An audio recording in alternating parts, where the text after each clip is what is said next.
Welcome to Book Waves. Are you ready to unlock the timeless wisdom of success? Today, we're diving into The Secret of Success by Walker Atkinson. This audiobook reveals powerful principles that are just as relevant today as they were over a century ago.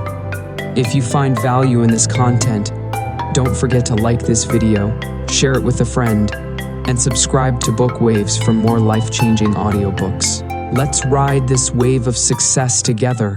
Chapter 1: The Secret of Success. It is with some hesitation that we bring ourselves to write this little book entitled The Secret of Success. Not that we are not in sympathy with the subject, not that we do not believe that there is a secret of success, but because there has been so much written on the subject of success, that is the veriest twaddle masses of platitudinous wordiness, that we hesitate to take the position of a teacher of success. It is so easy to fill pages of paper with good advice. It is so much easier to say things than to do them. So much easier to formulate a code of precepts than to get out into the field of active endeavor and put into practice the same precepts. And you may imagine why we hesitate to assume a role which would lay us open to the suspicion of being one of the do as I tell you and not as I do teachers of the art of success. But there is another side of the question. There is, besides the mere recital of a list of good qualities leading to success, a list with which every schoolboy and reader of the magazines is acquainted, a something else. And that something else is a suggestion that the seeker for success has a something within himself which, if expressed into activity and action, will prove of great value to him, a veritable secret of success, instead of a code of rules. And so we propose to devote this little book to unfolding our idea of what this something within is, and what it will do for one who will unfold it and thus express it into action. So therefore, do not expect to find this book a complete compendium of rules conducive to success, approved of and formulated by the successful men of the world, who became acquainted with these rules only after they had attained success and consequently had time and inclination to preach to others. This is not a book of that sort. It is quite different. We hope you will like it. It will do you good in any event. All people are striving and seeking success. Their idea of success may differ, but they have all agreed upon the desirability of attainment. Attainment, that is the word, which embodies the essence of that which we call success. It is the getting there idea. The idea of attainment, of reaching the goal for which we set out. That is the story attainment.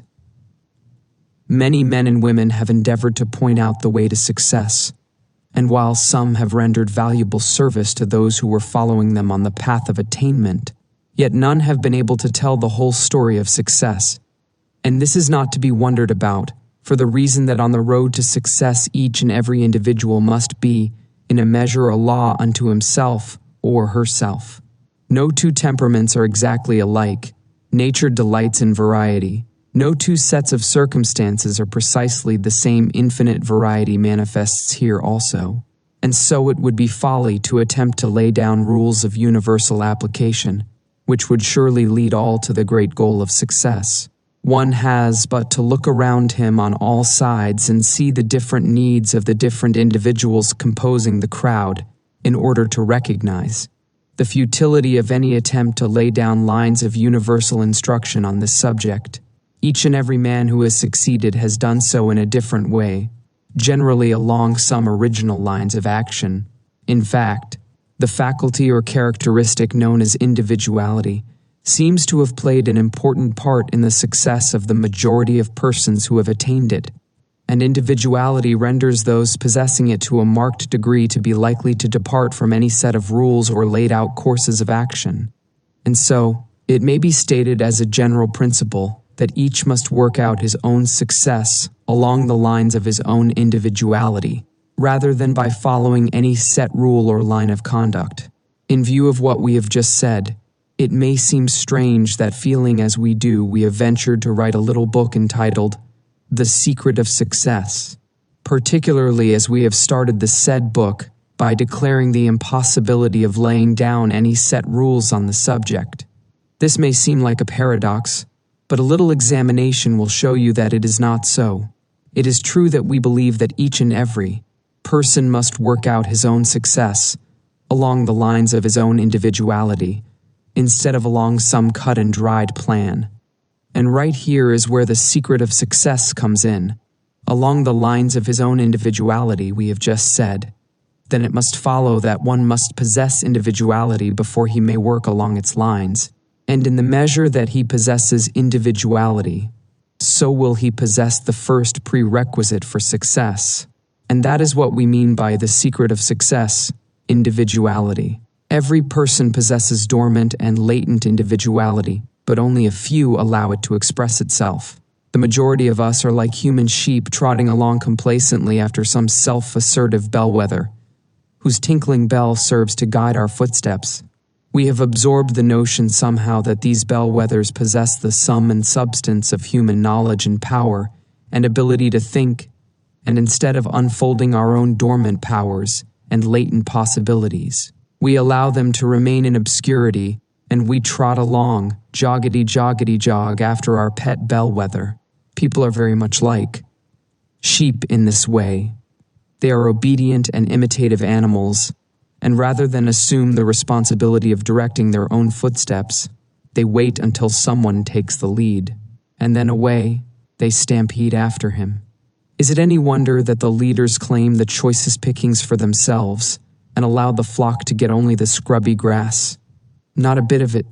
They have earned the choice bits by reason of lack of individuality and initiative on the part of those following them. In fact, they were chosen as leaders because of this self-assertive and self-directive quality. If they had stood back in a modest, mild manner, they would have been pushed aside by the flock that would disclaim them as leaders in favor of others who knew how to push to the front. Now, in this little book, we shall not endeavor to awaken a spirit of bellwetherism in you, nor to urge you to strive to lead the flock. There is nothing in the mere leading of people other than vainglory and petty self-satisfaction.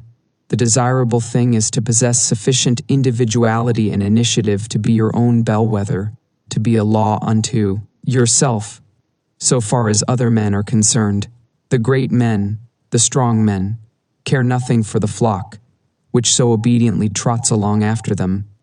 They derive no satisfaction from this thing, which pleases only inferior minds, and gratifies only petty natures and ambitions. The big men, the great spirits of all ages, have derived more satisfaction from that inward conviction of strength and ability, which they felt unfolding into activity within themselves, than in the plaudits of the mob, or in the servility of those imitative creatures who sought to follow in their footsteps. And this thing called individuality is a real thing, inherent in each of us, and which may be developed and brought into activity in each one of us if we go about it in the right way. Individuality is the expression of our self, that self which is what we mean when we say I. Each of us is an individual, an I, differing from every other I in the universe so far as personal expression is concerned. And in the measure that we express and unfold the powers of that I, so are we great, strong, and successful. We all have it in us. It depends upon us to get it out into expression. And this individual expression lies at the heart of the secret of success. And that is why we use the term, and that is what we shall tell you about in this little book. It will pay for you to learn this secret. Chapter 2, The Individual. In our last lesson, we stated that we considered the secret of success to consist principally of the free expression of the individual, the I. But before you will be able to apply this idea successfully, you must first awaken to a realization of what the individual, the I within you, really is. This statement may appear ridiculous at first to many of you, but it will pay you to acquaint yourself fully with the idea behind it, for upon the true realization of I comes power. If you will stop and take stock of yourself, you will find that you are a more complex being than you had at first considered yourself to be. In the first place, there is the I, which is the real self or the individual, and there is the me, which is something attached to and belonging to the I, the personality. For proof of this, let the I take stock of the me, and it will find that the latter consists of 3 phases or principles.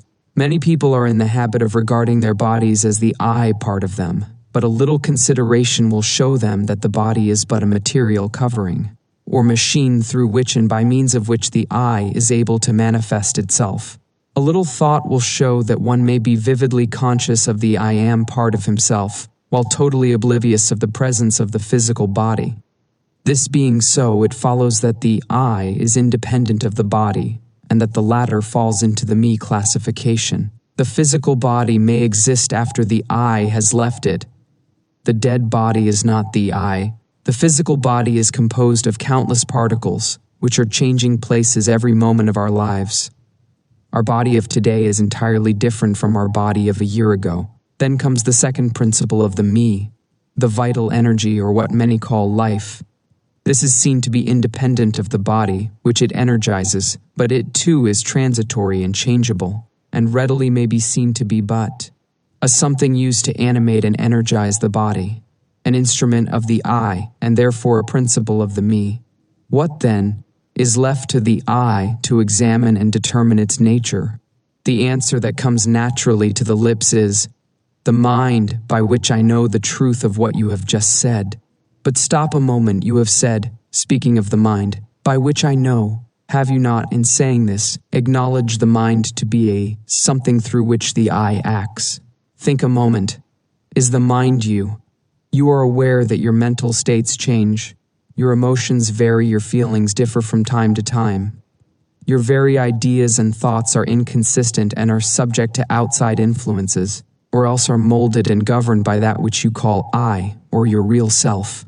Then there must be something behind mental states, ideas, feelings, thoughts, etc., which is superior to them, and which knows them, just as one knows a thing apart from itself, but which it uses. You say, I feel, I think, I believe, I know, I will, etc., now, which is the real self.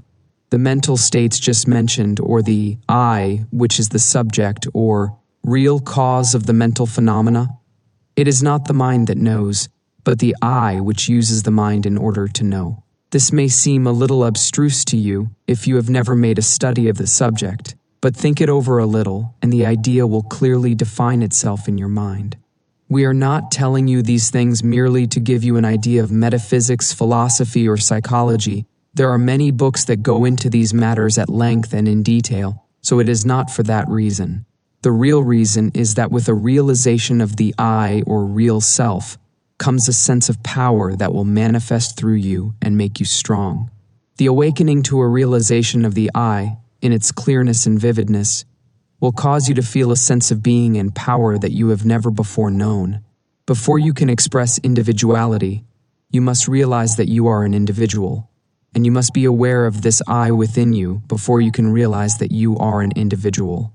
The me side of you is what is called personality, the outer appearance of yourself. Your personality is made up of countless characteristics, traits, habits, thoughts, expressions, and emotions. It is a bunch of peculiarities and personal traits that you have been thinking was the real I all this time. But it is not. Do you know what the idea of personality arose from? Let us tell you. Turn to the pages of any good dictionary, and you will see that the word originated from the Latin word persona, meaning a mask used by actors in ancient times, and which word in turn was derived from 2 other words, sonare, meaning to sound, and per, meaning through. The 2 words combined meaning to sound through, the idea being that the voice of the actor sounded through the mask of the assumed personality or character. Webster gives the following as one of the meanings of person, even to this day: a character or part, as in a play, an assumed character. So then, personality means the part you are playing in the great play of life, on the stage of the universe. The real individual concealed behind the mask of personality is you, the real self, the I, that part of you of which you are conscious when you say I am, which is your assertion of existence and latent power. Individual means something that cannot be divided or subtracted from, something that cannot be injured or hurt by outside forces, something real, and you are an individual, a real self, an I, something endowed with life, mind, and power to use as you will. A poet named Orr wrote, "Lord of 1,000 worlds am I, and I reign since time began, and night and day, in cyclic sway, shall pass while their deeds I scan. Yet time shall cease ere I find release, for I am the soul of man." Chapter 3, Spriitedness. To many of you, the title of this lesson, Spriitedness, may seem to have some connection with spirits, disembodied entities, or else the soul or some higher part of it, to which the name spirit is often applied. But in this case, we use the word in a different sense, and yet in a sense approved by many advanced teachers and investigators of the occult and spiritual. One of the meanings of the word spirit as given by Webster is as follows: energy, vivacity, ardor, enthusiasm, courage, etc., while the same authority defines the word spirited as animated, full of life and vigor, lively, etc. These definitions will give you a hint of the sense in which we are now using the term, but there is still more to it. To us, the word spirit expresses the idea of the real essential nature of the universal power, and which is also manifested in man as the center of his being, his essential strength and power, from whence proceeds all that renders him an individual. Spiritedness does not mean the quality of being ethereal, goody-goody, spiritual, otherworldly, or anything of that sort. It means the state of being animated, meaning possessed of life and vigor, so that the state is really that of being filled with power and life, and that power and life comes from the very center of one's being, the I am region or plane of mind and consciousness. Spiritedness is manifested in different degrees among different men, and even among the animals. It is an elementary, fundamental, primitive quality and expression of life, and does not depend upon culture, refinement, or education. Its development seems to depend upon such instinctive or intuitional recognition of the something within, the power of the individual, which is derived from that universal power of which we are all expressions, and even some of the animals seem to possess it. A recent writer on the taming of animals expresses instinctive realization of spiritedness among some of the higher animals as follows: put 2 male baboons in the same cage, and they will open their mouths, show all their teeth, and blow at each other. But one of them, even though he may possess the uglier dentition, will blow with a difference, with an inward shakiness that marks him as the underdog at once. No test of battle is needed at all. It is the same with the big cats. Put 2 or 4 or a dozen lions together, and they also, probably without a single contest, will soon discover which one of them possesses the mettle of the master. Thereafter he takes the choice of the meat. If he chooses, the rest shall not even begin to eat until he has finished. He goes first to the fresh pan of water. In short, he is king of the cage. Now then, when a tamer goes into a den with a big cat that has taken a notion to act funny, his attitude is almost exactly that of the king beast above mentioned would be toward a subject rash and ill-advised enough to challenge his kingship. You will notice in the above quotation that the writer states clearly that it is not always the baboon with the fiercest tusks that is the master, neither does the king lion necessarily assert his dominion by winning a physical fight. It is something far more subtle than the physical. It is the manifestation of some soul quality of the animal. And so it is with men. It is not always the biggest and strongest physically who rule. The ruler becomes so by reason of the mysterious soul quality which we call spiritedness, and which men often call nerve, or metal, or sand. When 2 individuals come into contact with each other, there is mental struggle. There may not be even a word uttered, and yet soul grapples with soul as the 2 pairs of eyes gaze into each other, and a subtle something in each engages and grapples with a subtle something in the other.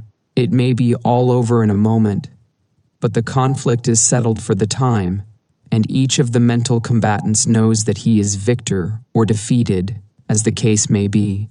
There may be no feeling of antagonism between the parties engaging, But nevertheless, there seems to be an inward recognition on both sides that there is something between them that has to be settled at once. The parties may become the best of friends, and yet one of them always leads. Leadership does not depend upon physical strength, intellectual attainment, or culture in the ordinary sense, but upon the manifestation and recognition of that subtle quality that we have called spirit. People unconsciously assert their recognition of quality in themselves and others by their use of the term. We often hear of people lacking spirit, being spiritless, and of others having had their spirit broken, etc. The term is used in the sense of mettle. A mettled horse or man is high-spirited, according to the dictionaries. And the same authorities define mettlesome as full of spirit, so you see the term is used as we have employed it. But the explanation of the source of the spiritedness is not given. Breeders of thoroughbred racing horses will tell you that a horse having spirit will run a gamer race and will often outdistance and outwind a horse having higher physical characteristics, but less spirit or class. Horsemen insist that the possession of spirit in a horse is recognized by the other horses, who are affected by it and become discouraged and allow themselves to, and this, be beaten, although often they may be better racing machines, physically. This spirit is a fundamental vital strength possessed by all living things in degrees, and it may be developed and strengthened in one's self. In our next lesson, we shall recite a few instances of its manifestation among men. Oliver Wendell Holmes, in one of his books, gives the following vivid description of the conflict of spiritedness between two men. The Koh-i-Noor's face turned so white with rage that his blue-black mustache and beard looked fearful against it. He grinned with wrath and caught at a tumbler, as if he would have thrown its contents at the speaker. The young Marylander fixed his clear, steady eye upon him, and laid his hand on his arm, carelessly almost. But the jewel felt that he could not move it. It was no use. The youth was his master, and in a deadly Indian hug in which men wrestle with their eyes over in 5 seconds, but which breaks one of their two backs, and is good for 80 years and 10. One trial enough settles the whole matter, just as when two feathered songsters of the barnyard, game and dunghill come together. After a jump or two at each other and a few sharp kicks, there is an end to it, and it is after you, monsieur, with the beaten party and all the social relations for all the rest of his days. Fothergill says, Emily Bronte sketched out her ideal of a being possessed of immense willpower in a thorough ruffian Heathcliff, a massive, muscular brute. Well, it was a girl's conception of a strong man, but I think I have seen some quiet, inoffensive-looking men in spectacles, who could very soon have shown the ruffian where the superiority lay. A celebrated historical example of spiritedness, under apparently overwhelming odds, is that of the interview between Hugo, Bishop of Lincoln, and Richard Coeur de Lion in the church of Roche-Dandeli. In his desire to prosecute the war in Normandy, Richard demanded additional supplies and money from his barons and bishops, but Hugo refused to furnish men or money. He claimed that although the See of Lincoln was legally bound to supply men and money for military service within the 4 seas of Britain, the war in Normandy did not come under that head, and he defied the king. King Richard, called the Lion-Hearted, was a dangerous man to defy, and so when he summoned Bishop Hugo to Normandy, and the latter went forth to beard the lion in his den, few doubted the outcome, and the bishop's downfall was taken as a matter of course. When the bishop landed in Normandy, he was met by 2 friendly barons who informed him that the king was in a terrible rage against him, and who advised him to send some humble, conciliatory message to him before entering the royal presence. But the bishop refused to do this, and proceeded boldly to meet his monarch. Richard was sitting at mass when the bishop entered. Hugo walked up to him, and disregarding his frown said, "Kiss me, my lord king." Richard turned wrathfully away, withholding his salute. But Hugo, gazing into his eyes and shaking the royal shoulder vigorously, repeated his demand. "Thou hast not deserved it," roared the king in anger and chagrin. "I have," retorted Hugo, shaking the royal shoulder the harder, The king gradually dropped his eyes from those of the bishop and gave the kingly salute and kiss, and the bishop passed on calmly to take part in the service. Hugo afterward defied the king in his council chamber and persisted in his refusal, and even ventured to rebuke his royal master for infidelity to the queen. The council was astounded, for knowing Richard's courage and fiery temper, they expected to see Hugo crushed in a moment. But instead he emerged the victor in the struggle of Spriitedness. The historian says, "The lion was tamed for the moment. The king acknowledged nothing but restrained his passion, remarking afterward, 'If all bishops were like my Lord of Lincoln, not a prince among us could lift his head among them.'" And this was not the first time that this doughty Bishop of Lincoln had vanquished a king. In his earlier days, shortly after King Henry Plantagenet had created him bishop, he became involved in a fierce dispute with that monarch. Henry was at Woodstock Park surrounded by his courtiers when Hugo approached. The king feigned not to see the bishop, taking no notice whatsoever of him. After a few moments of strained silence, the bishop, pushing aside a powerful earl who was seated by the king's side, took his place beside the king. The king pretended to be mending his leather glove. The bishop cheerfully and lightly said, "Your Majesty reminds me of your cousin at Falaise." Falaise was the place at which Henry's ancestor Duke Robert met Arlotta, the daughter of a tanner of leather, who bore him his illegitimate son, who was afterward known as William the Conqueror. The bishop's impudent allusion to the king's ancestry was too much for the latter, and he was badly worsted in the encounter, and later acceded to the wishes of the bishop. But as Father Gill truly says, "It is a great mistake to suppose that this will is disposed to air itself on all occasions. Far from it. It often has a tendency to conceal itself, and is not rarely found under an exterior of much pleasantness. There are men, and women too, who present an appearance of such politeness that they seem to have no will of their own. They apparently exist merely to do what is agreeable to others. But just wait till the time comes, and then the latent willpower is revealed, and we find under this velvet glove the iron hand. And no mistake about it. It is the secret of the diplomatist. Talleyrand possessed it to a remarkable degree, and was a cool, bold, successful diplomat. Cavour also possessed this power, and used it wisely. The blusterer and bragger are devoid of it. It is a subtle, tenuous power, resting latent beneath the surface and out of evidence. But when needed, it flashes forth like the dynamic electric spark, driving all before it. It is an elemental force of irresistible power. Chapter 4, Latent Powers. The majority of you know by actual experience in everyday life that we have within our physical organism that which we call second wind. We have essayed some physical task, and after a bit found ourselves winded, that is short of breath, and we are tempted to stop and rest our panting bodies. But we have also found by experience that if we will stick to the task at hand, the feeling of physical distress will usually pass away, and we will gain what is called our second wind. Now, just what this second wind is a matter that has long perplexed physiologists, and even today they have not been able to hand us down a very good guess at the underlying cause of the phenomenon.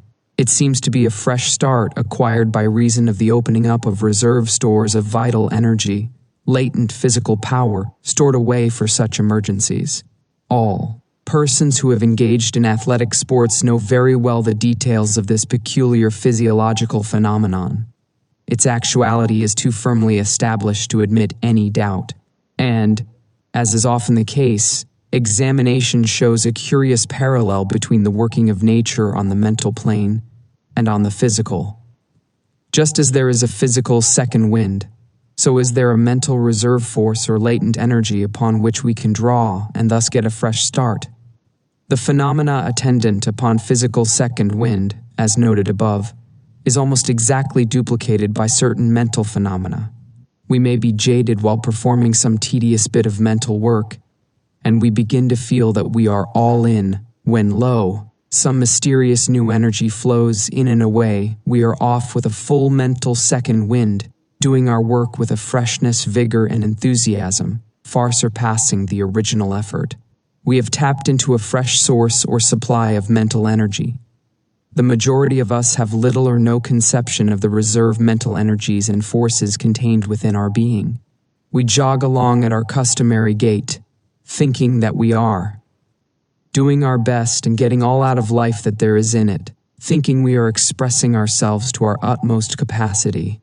But we are living only in the first wind mental state, and behind our working mentality are stores of wonderful mental energy and power faculties lying dormant, power lying latent, awaiting the magic command of the will in order to awaken into activity and outward expression. We are far greater beings than we have realized. We are giants of power, if we did but know it. Many of us are like young elephants that allow themselves to be mastered by weak men and put through their paces, little dreaming of the mighty strength and power concealed within their organisms. Those of you who have read our little manual entitled The Inner Consciousness will recall what we said therein regarding the regions above and below the plane of the ordinary outer consciousness. And on those hidden planes of the mind are untold possibilities, the raw materials for mighty mental tasks and achievement, the storage batteries of wonderful accomplishment. The trouble with us is that we do not realize the existence of these faculties, that we are merely what we manifest in our ordinary dog-trot gait. Another problem is that we have not had the incentive to take action. We have lacked the interest to do great things. We haven't wanted to hard enough. This want to hard enough is the great inciting power in life. Desire is the fire which rouses up the steam of will without incentive, and that means desire. We accomplish nothing. Given the great, earnest, burning, ardent desire as an animating force, the great incentive to take action, we are able to get up this mental second wind, yes, third, fourth, and fifth winds, tapping one plane of inward power after another until we work mental miracles. We wonder at the achievements of the great men in all walks of life, and we are apt to excuse ourselves by the sad remark that these people seem to have it in them, while we have not. Nonsense, we all have it in us to do things 100 times greater than we are doing. The trouble is not in the lack of power and mental material, but in the desire, interest, and incentive to arouse into activity those wonderful storehouses of dynamic, we think, power within our mentality which we fail to call into our disposal, and which, like all other natural powers and forces, are eager and anxious to be manifested and expressed. Yes, that's what we said, anxious and eager. For all natural forces, penned up and in a static condition, seem to be bursting with desire to manifest and express into outer dynamic activity. This seems to be a law of life and nature. Nature and all in it seems to be eager for active expression. Have you not been surprised at yourselves at times, when under some slightly higher pressure and incentive, something within you seemed to break its bounds and fairly carry you off your feet in its rush into active work? Have you not accomplished tasks under the stress of a sudden urgent need that you would have deemed impossible in cold blood? Have you not carried all before you when you warmed up to the task, whereas your ordinary self would have stood around doing nothing under ordinary circumstances? Earnestness and enthusiasm are two great factors in bringing into operation these latent forces and dormant powers of the mentality. But one need not stand by and wait until you work yourself into a fit of fervor before the energies spring into action. You can, by a careful training of the will, or rather by a carefully training of yourself to use your will, manage to get hold of the mental throttle so that you may pull it down and turn on a full head of steam whenever necessary. And when you have once mastered this, you will find that you are not any more tired when running under full pressure than when you are crawling along, this being one of the secrets of success. To many a person, the term the will means merely a firm steadfastness of mind, akin to determination and fixity of purpose. To others, it means something like desire.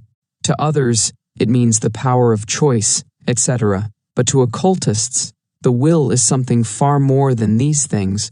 It means a vital power, an acting force of the mind capable of dominating and ruling the other mental, faculties as well as projecting itself beyond the mental organs of the individual and affecting others coming within its field of influence.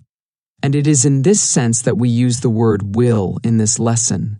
We have no desire to take the reader into the dim realms of metaphysics, or even into the lighter but still arduous paths of scientific psychology.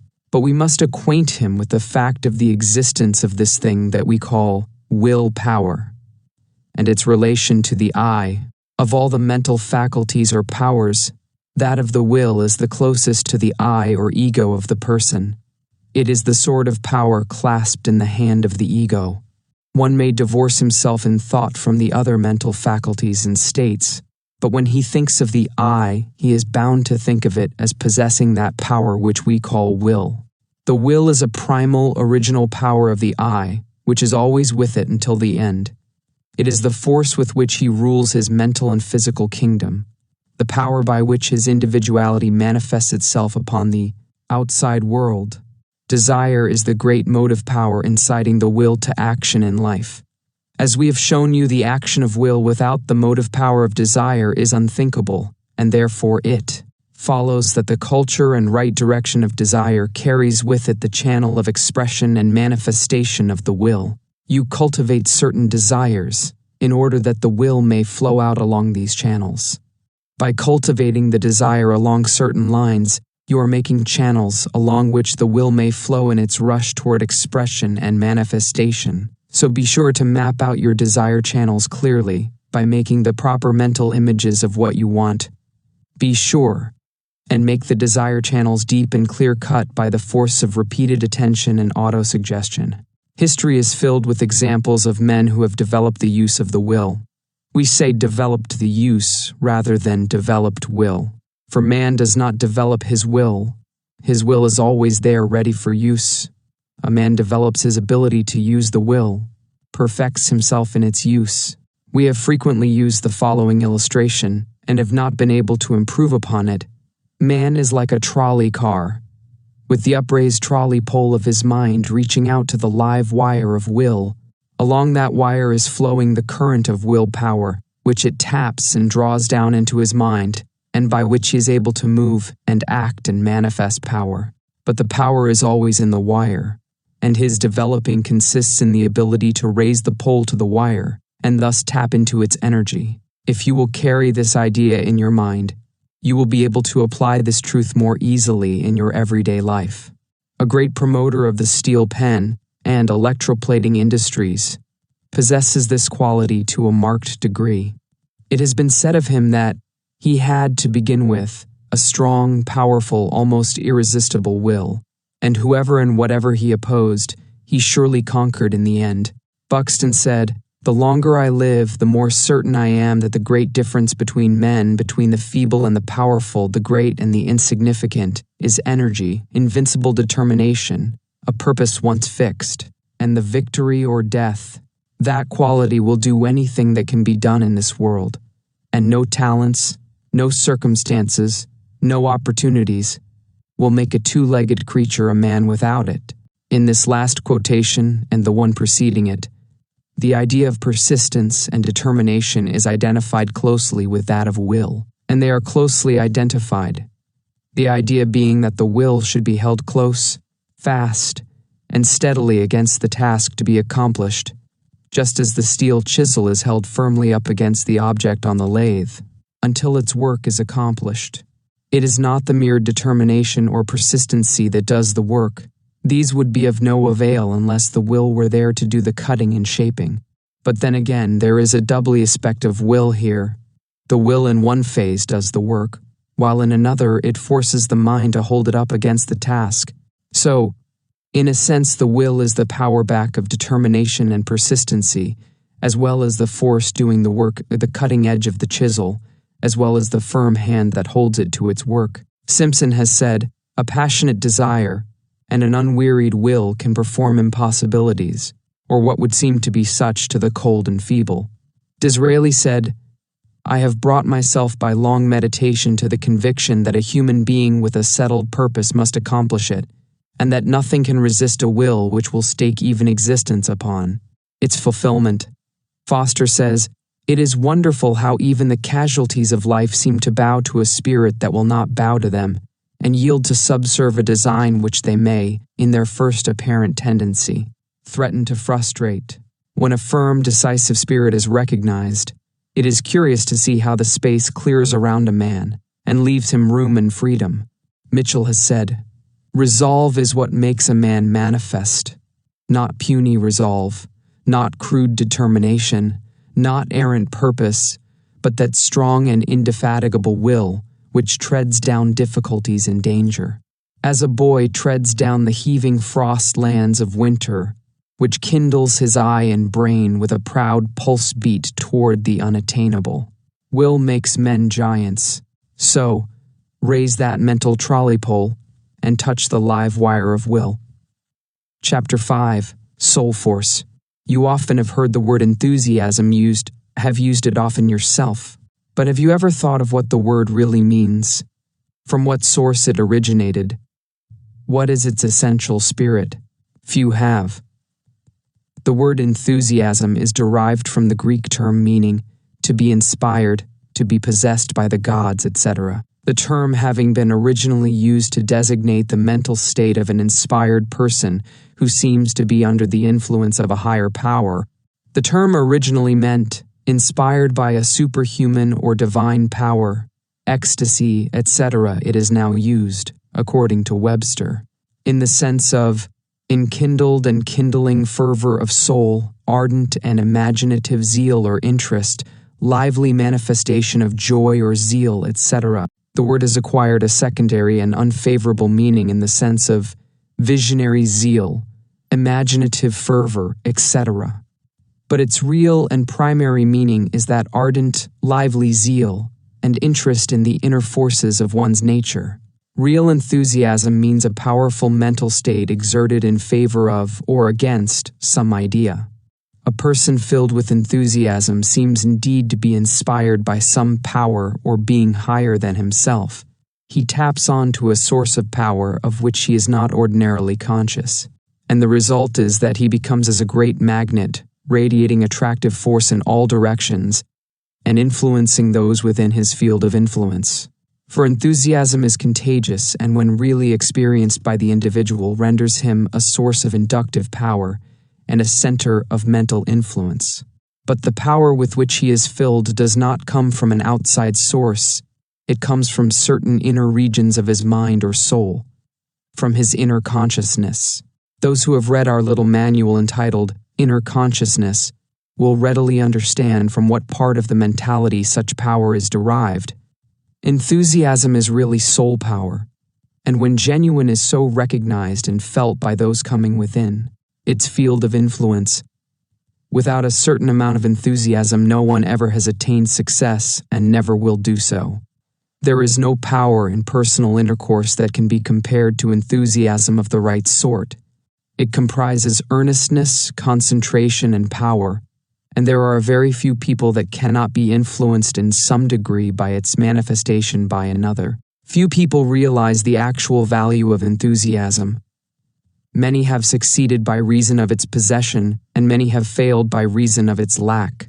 Enthusiasm is the steam that drives our mental machinery, and which indirectly thus accomplishes the great things in life. You cannot accomplish tasks properly yourself unless you manifest a degree of interest in them. And what is enthusiasm but interest plus inspiration, inspired interest? That's what enthusiasm is. By the power of enthusiasm, the great things of life are brought to expression and accomplishment.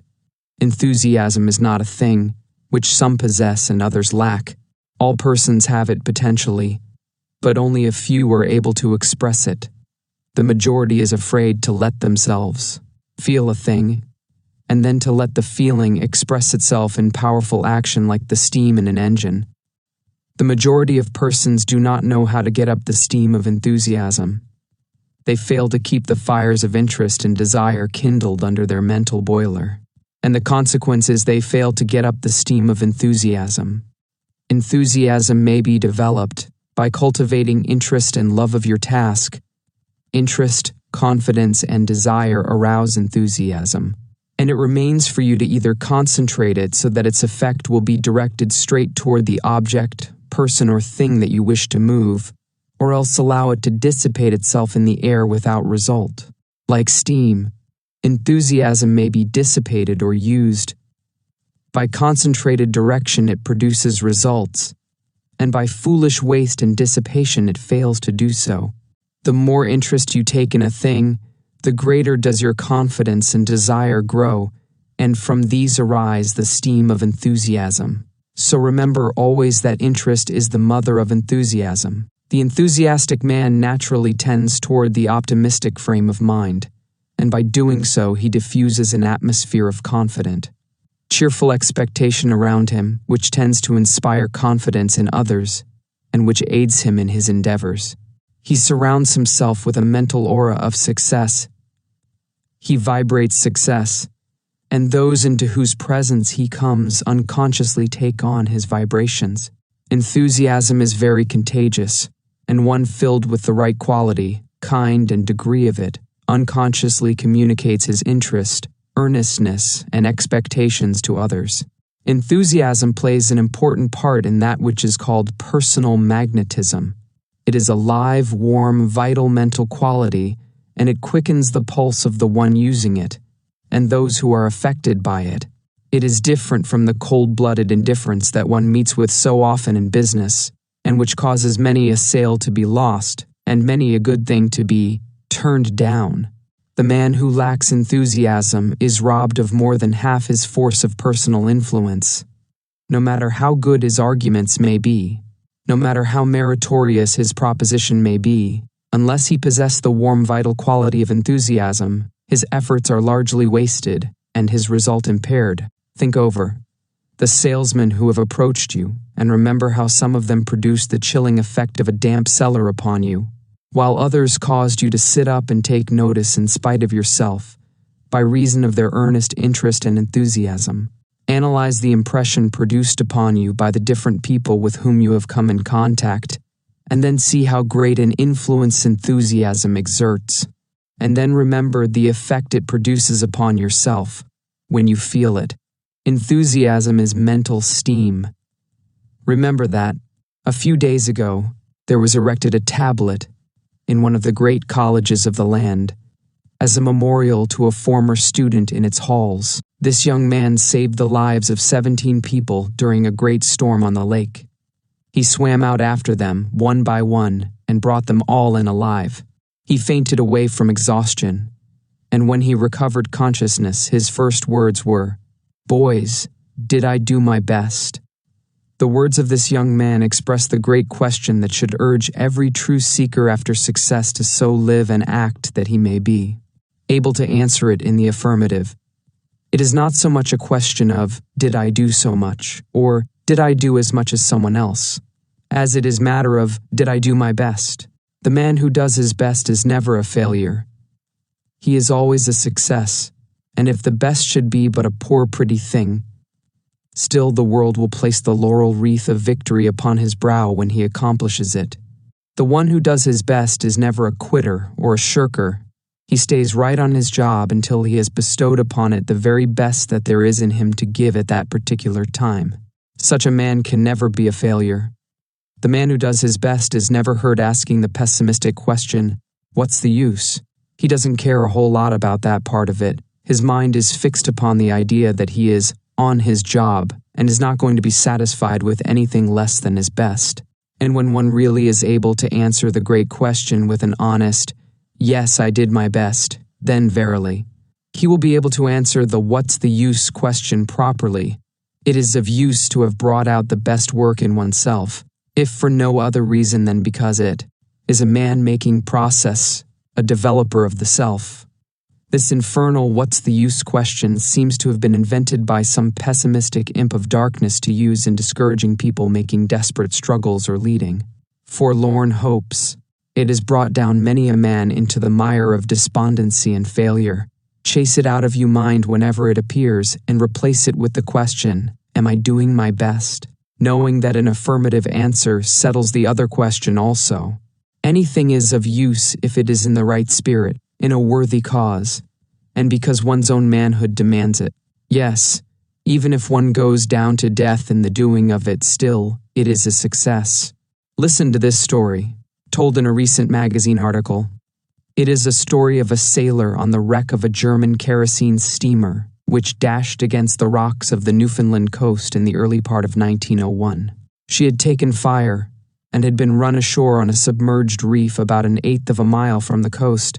The coastline itself was a wall, some 400 feet high. When morning dawned, the fishermen on shore saw that her boats were all gone, and all the crew and officers had apparently been lost, all except 3 men. 2 of these 3 men were standing on the bridge. The third was aloft, lashed to the rigging. Later, the watchers saw a tremendous wave strike the vessel, sweeping away the bridge, and the 2 men who had been standing on it.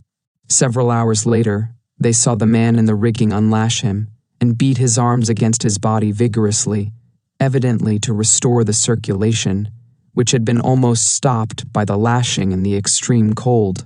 The man then took off his coat, waved it to the fishermen on top of the cliff, and then plunged into the sea. The first thought was that he had given up the fight and committed suicide, but he was not that kind of a man. He struck out for shore, and reaching it made 3 separate attempts to secure a foothold on the rocks at the bottom of the cliff. But he failed 3 times as he swept away by the surf, and finally, seeing the futility of his efforts, he swam away again, toward the ship. As the narrator well says, at that crisis in the struggle, 99 men out of 100 would have given up and allowed themselves to drown, but this man was not a quitter. After a fierce battle with the waves, the man gained the ship, and after a desperate struggle managed to board her. He climbed again into the rigging and waved his hand to the fishermen high up on the cliff, who were unable to help him. He lashed himself fast, and until dark could be seen signaling the fishermen above, to show them that he was still alive and game. When the following morning broke, the fishermen saw that his head had fallen to his breast. He was motionless, frozen during the night. He was dead. His brave soul had gone forth to meet its Maker. And who can doubt that when that man confronted his Maker, his eyes were looking firmly and bravely toward the presence, and not bowed down in shame or fear. Such a man was indeed worthy to face his Maker, unabashed and unashamed. As the writer, George Kennan, has said in words that make one thrill, that man died as a man in adverse circumstances ought to die, fighting to the last. You may call it foolish, and say that he might better have ended his sufferings by allowing himself to drown when he found that he could not make a landing at the base of the cliff. But deep down in your hearts you pay secret homage to his courage, his endurance, and his indomitable will. He was defeated at last, but so long as he had consciousness, neither fire nor cold nor tempest could break down his manhood. The Caucasians have a favorite proverb that says, "Heroism is endurance for 1 moment more," and that 1 moment more tells the difference between the quitter and the man who has done his best. No one is dead until his heart has ceased beating, and no one has failed so long as there is 1 more bit of fight in him.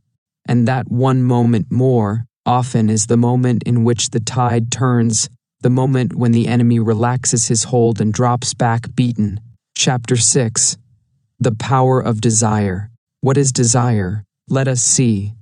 Webster tells us that it is the natural longing to possess any seeming good, eager wish to obtain or enjoy, or in its abnormal or degenerate sense, excessive or morbid longing, lust, appetite. Desire is a much abused term. The public mind has largely identified it with its abnormal or degenerate phase just mentioned, ignoring its original and true sense. Many use the word in the sense of an unworthy longing or craving, instead of in the true sense of aspiration, worthy craving and longing, etc. To call desire aspiration renders it none the less desire. To apply to it the term laudable aim and ambition does not take away from it its character of desire. There is no sense in endeavoring to escape the fact that desire is the natural and universal impulse toward action, be the action good or bad. Without desire, the will does not spring into action, and nothing is accomplished. Even the highest attainments and aims of the race are possible only when the steam of will is aroused by the flame and heat of desire. Some of the occult teachings are filled with instructions to kill out desire, and the student is warned to beware of it, particularly in its most insidious and subtle forms, even to the extent of avoiding even the desire to be desireless, even desire not to desire. Now this is all nonsense, for if one wishes, or wants, or is inclined, or thinks best to, or is pleased to kill out desire, in any of these cases he is but manifesting a desire not to desire, in spite of his use of other names. What is this wishing to, wanting to, feeling like, inclination, being pleased to, and all the rest, but just plain, clear, unadulterated desire masquerading under some of these names? To proceed to kill out desire without desiring to do so is like trying to lift oneself by pulling on his own bootstraps. Folly. What is really meant is that the occultist should proceed to kill out the lower desires that he finds within his nature, and also to kill out the attachment for things. Regarding this last, we would say that all true occultists know that even the best things are not good enough to rule and master one. Nothing is good enough for the soul to allow itself to be unduly attached to it, so that the thing rules the soul instead of the soul mastering the thing. That is what the teachings mean. Avoidance of attachment, and in this the occult teachers are clearly right. Desire is a frightful master. Like fire, it sweeps away the supports of the soul, leaving nothing but smoldering ashes. But, also like fire, desire is a splendid servant, and by its harnessed power we are able to generate the steam of the will and activity, and to accomplish much in the world. Without proper desire, the world would be without activity. So do not make the mistake of refusing to use desire any more than you would refuse to use fire. But in both cases, keep the mastery in your own hands, and avoid allowing the control to pass from you to desire. Desire is the motivating force that runs the world, as little as we care to admit it in many cases. Look around you and see the effects of desire in every human act, good or bad. As a writer has said, every deed that we do, good or bad, is prompted by desire. We are charitable because we desire to relieve our inner distress at the sight of suffering, or from the desire of sympathy, or from the desire to be respected in this world, or to secure a comfortable place in the next. One man is kind because he desires to be kind, because it gives him satisfaction to be kind, while another man is cruel from precisely the same kind of motive. One man does his duty because he desires to do it. He obtains a higher satisfaction from duty well done than he would from the neglecting of it in accordance with some weaker desires. The religious man is religious because his religious desires are stronger than his irreligious ones, because he finds a higher satisfaction in religion than in the pursuits of the worldly minded. The moral man is moral because his moral desires are stronger than his immoral ones. He obtains a greater satisfaction in being moral than in being the contrary. Everything we do is prompted by desire in some shape or form, high or low. Man cannot be desireless and act in any way. Desire is the motivating power behind all actions. It is a natural law of life. Everything from the atom to the monad, from the monad to the insect, from the insect to man, from man to nature, acts and does things by reason of the power and force of desire, the animating motive. At the first glance, all of the above would seem to make of man a mere machine, subject to the power of any stray desire that might happen to come into his mind. But this is far from being so. Man acts not upon every desire, but upon the strongest desire, or the average of his strongest desires. This average of desires is that which constitutes his nature or character, and here is where the mastery of the I comes in. Man need not be a slave or creature of his desires if he will assert his mastery. He may control, regulate, govern, and guide his desires in any directions that he pleases. Nay, more, he may even create desires by an action of his will, as we shall see presently. By a knowledge of psychological laws, he may neutralize unfavorable desires and grow and develop, yes, practically create new desires in their place, all by the power of his will, aided by the light of his reason and judgment. Man is the master of his mind. Yes, but some close reasoning critic may object. Yes, that is true enough. But even in that case, is not desire the ruling motive? Must not one desire create these new desires before he can do so? Is not desire always precedent to action? Very close reasoning this, good friends, but all advanced occultists know that there is a point in which the principle of desire shades and merges into companion principle will, and that a close reasoner and mental analyst may imagine a mental state in which one may be almost said to manifest a will to will, rather than to merely desire to will. This state must be experienced before it can be understood. Words cannot express it. We have stated that it was in the power of man to create desire, not only to be its master when created, but also to actually create it by bringing it into being, and the statement is absolutely true, and is verified and proven by the most recent experiments and discoveries of modern psychology. Instead of man being a creature of desire, and this indeed he is in many cases, he may become a master of desire and even a creator of it. By knowledge and will, he may reverse the ordinary order of things and, displacing the intruder from the throne, he may seat himself there in his rightful place, and then bid the late occupant do his will and obey his bidding. But the best way for the new occupant of the throne to bring about a reorganized court is to dismiss the old objectionable creatures of his mind and create new ones in their places. And here is how it may be done. In the first place, one must think carefully over the tasks that he wishes to accomplish. Then, using his judgment carefully, judiciously and impersonally so far as is possible, he must take mental stock of himself and see in what points he is deficient, so far as the successful accomplishment of the task is concerned.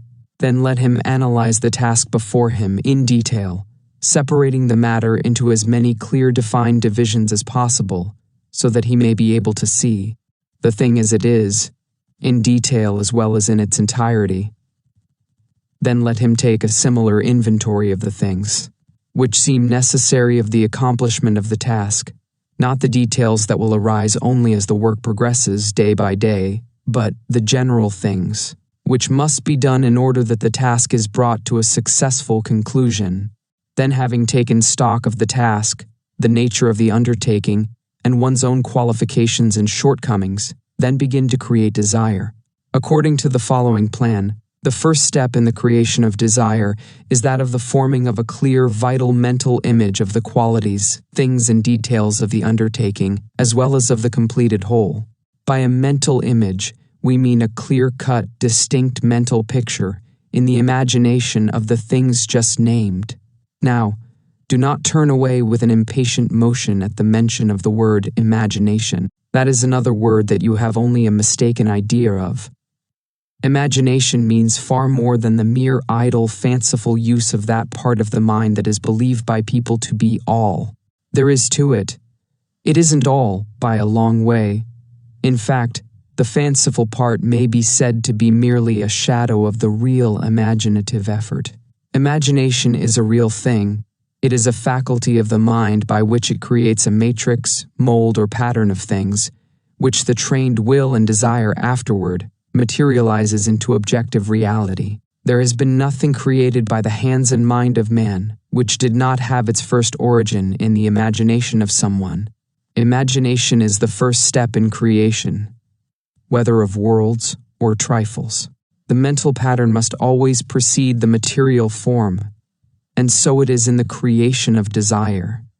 Before you can create a desire, you must have a clear mental image of what you need to desire.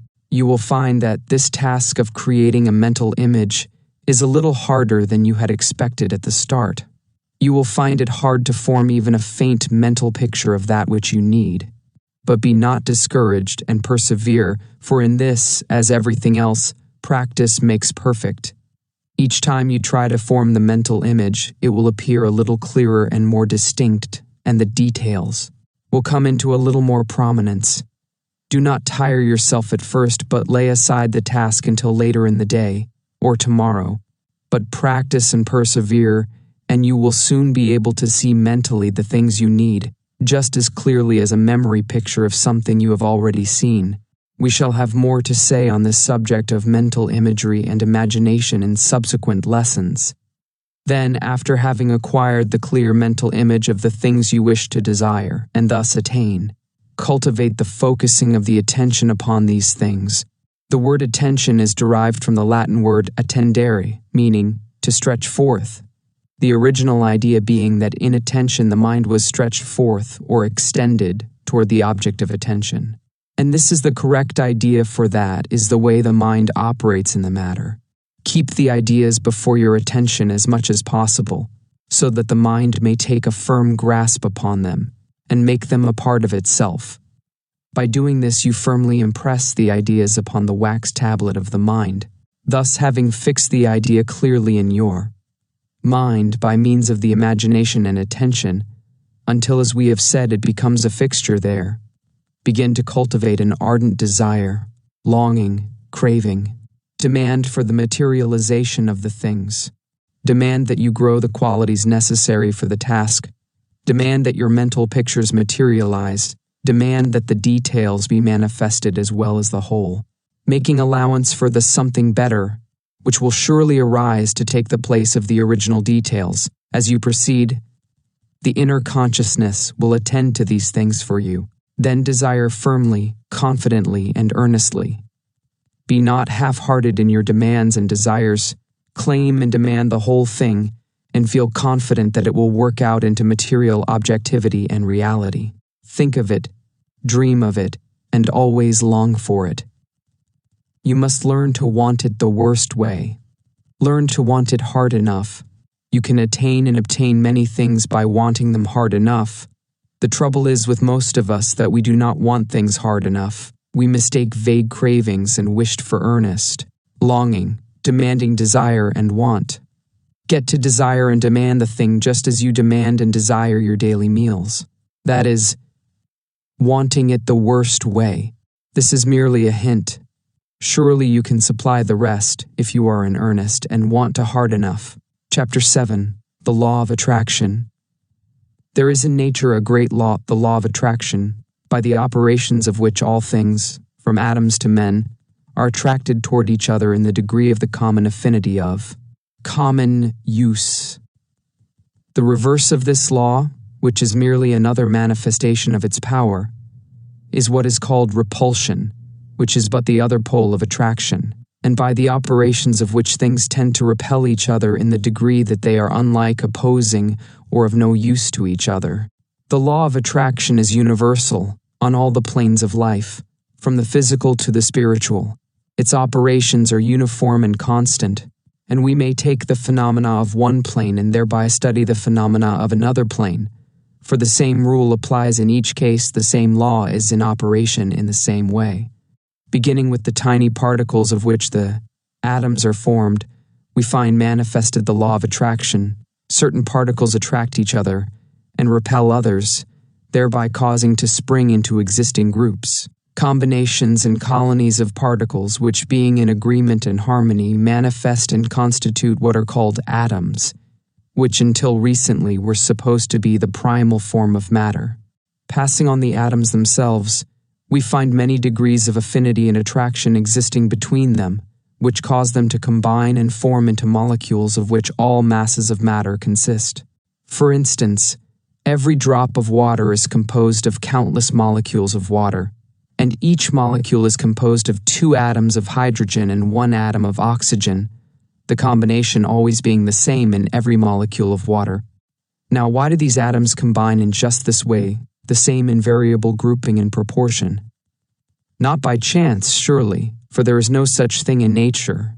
There is a natural law back of every phenomenon, and in this case, it is the law of attraction manifesting in the case of these atoms. And it is so in all chemical combinations. It is called chemical affinity. Sometimes an attached atom will come in contact with, or in proximity to, another atom, And then bang goes the explosion of the molecule, as the atom flies away from its partners and into the arms of the other atom for which it has a greater affinity. There are marriages and divorces in the world of atoms, you will notice. And in the cases of the molecules, it is found that certain molecules are attracted to others of the same kind, under what is called cohesion, and thus masses of matter are composed. A piece of gold, silver, tin, glass, or other form of matter is composed of countless molecules held together tightly by cohesion, and this cohesion is merely another form of the law of attraction, the same that draws all things together. And, underlying the law of attraction, is to be found our old principle of desire and will. You may shrug your shoulders at this mention of desire and will in connection with electrons, atoms, molecules, all forms of matter, but just wait a bit and see what the leading scientific authorities have to say on the subject. Prof. Scientists, a materialist who would sneer at the teachings of mental science, even this man, naturally prejudiced against mentalist theories, finds himself compelled to say, the idea of chemical affinity consists in the fact that the various chemical elements perceive the qualitative differences in other elements, experience pleasure or revulsion at contact with them, and execute specific movements on this ground. He also positively and distinctly states that in the atoms themselves, there must be something corresponding to desire for contact and association with other atoms. And will to enable the atom to respond to that desire is constant throughout nature, from atom to man, physical, mental, and spiritual. But what has all this to do with the secret of success, you may ask? Simply, that the law of attraction is an important part in the secret of success, inasmuch as it tends to bring to us the things, persons, and circumstances in accordance with our earnest desire, demand, and will, just as it brings together the atoms and other particles of matter. Make yourself an atom of living. Haeckel, one of the world's greatest. Desire, and you will attract to yourself the persons, things, and circumstances fitting in with the accomplishment of your desire.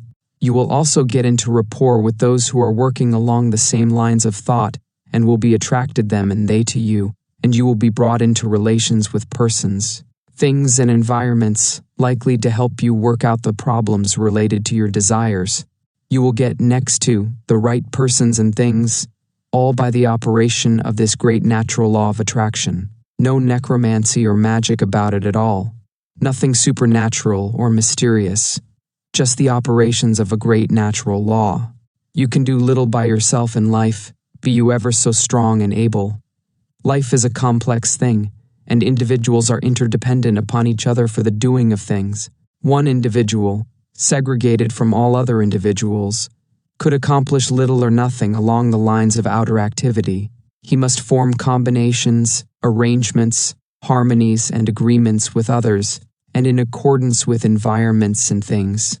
That is, he must create and use the proper environments and things, and draw to himself others with whom he can form combinations in order to do things. And these persons, things, and environments come to him, and he to them, by reason of this great law of attraction.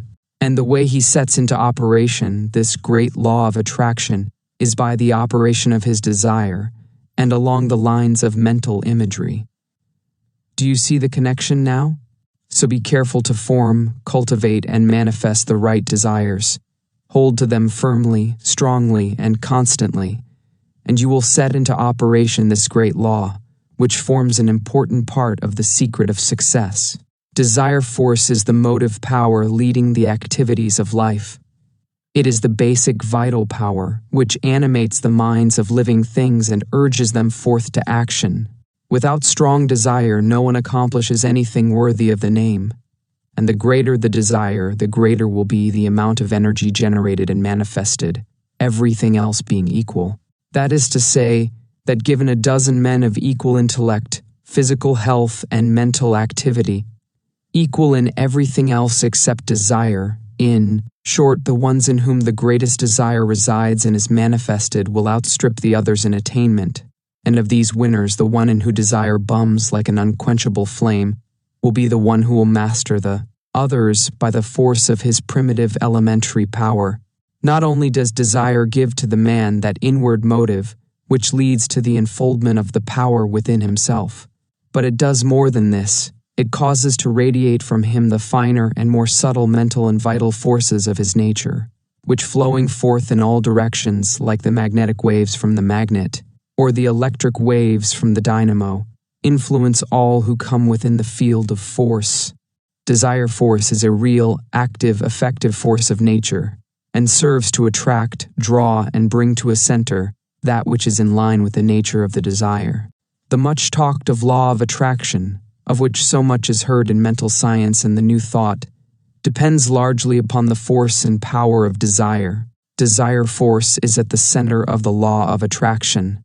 There is a tendency in nature to attract and draw to the center of a desire the things which are needed to fulfill that desire. One's own will come to him by reason of his natural force, which lies behind and underneath the entire phenomena of mental influence.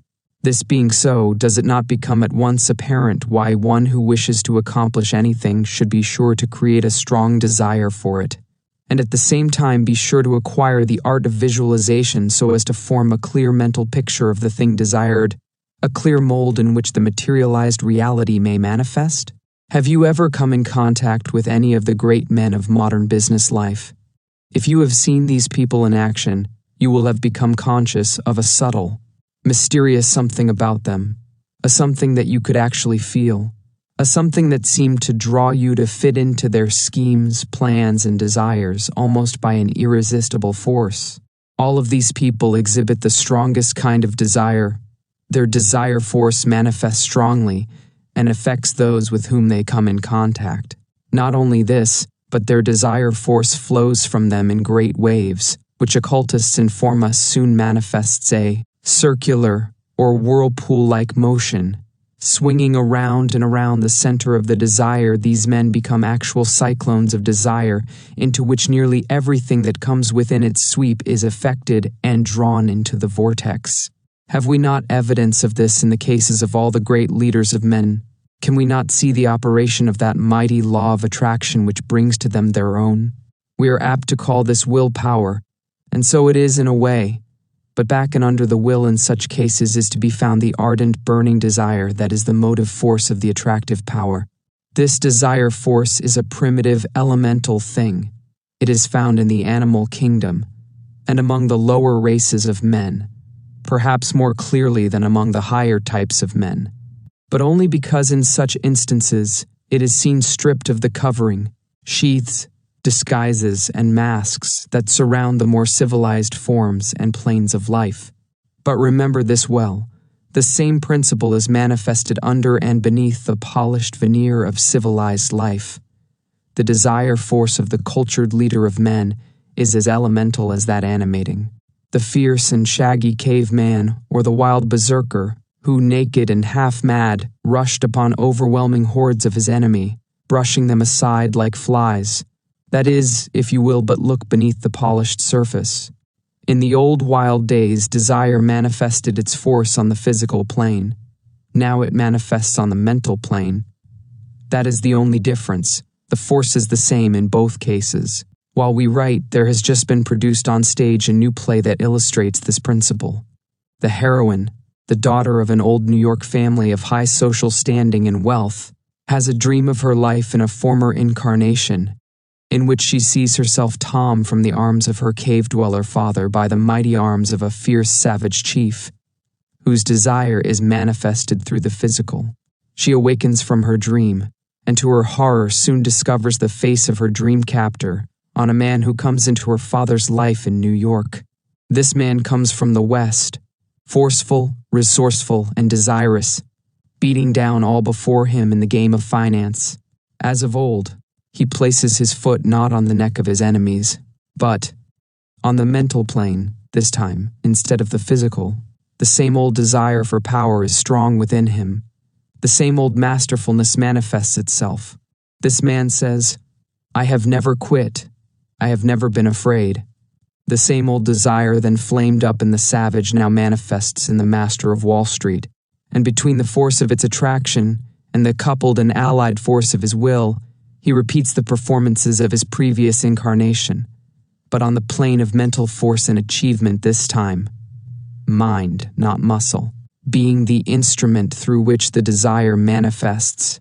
We give the above example merely as an illustration of the fact that desire is the motivating force that moves the will into action, and which causes the varied activities of life, men, and things. Desire force is a real power in life, and influences not only the powers and achievement of oneself, but also attracts, influences, and compels other persons and things to swing in toward the center of the desire, sending forth those currents. In The Secret of Success, desire plays a prominent part. Without a desire for success, there is no success, none. The law of attraction is set into motion by desire. The majority of the principles advanced in this book have been in the nature of positive injunctions. That is, you have been urged to do certain things rather than to not do the opposite or contrary. But here we come to a place in which the advice must be given along the negative lines. We must urge you not to do a certain thing. We allude to that great poison of the mind, and will known as fear. We do not allude to physical fear, important though physical courage may be, and as regrettable as physical cowardice may be considered. Still, it is not a part of the purpose of this book to preach against the latter and advise a cultivation of the former quality. You will find much of that elsewhere. Our purpose here is to combat that subtle, insidious enemy of true self-expression, which appears in the shape and guise of mental fear, forebodings which may be considered as negative thought.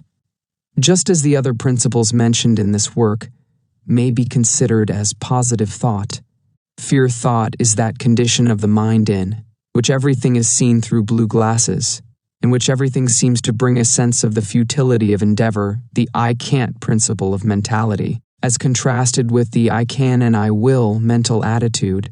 It is the noxious weed in the mental garden, which tends to kill the valuable plants to be found therein. It is the fly in the ointment, the spider in the cup of the wine of life. So far as we know, the first person to use the word fear thought, which has now passed into common use, was Horace Fletcher, the well-known writer, who coined it to supplant the use of the word worry in a certain sense.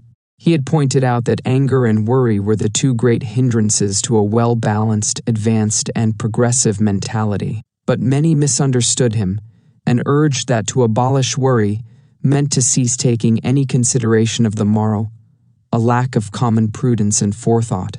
And so Fletcher coined the word fear thought to express a phase of his idea of forethought without worry, and he entitled his second book on the subject, Happiness as Found in Forethought minus Fear Thought, a very happy expression of a very happy idea.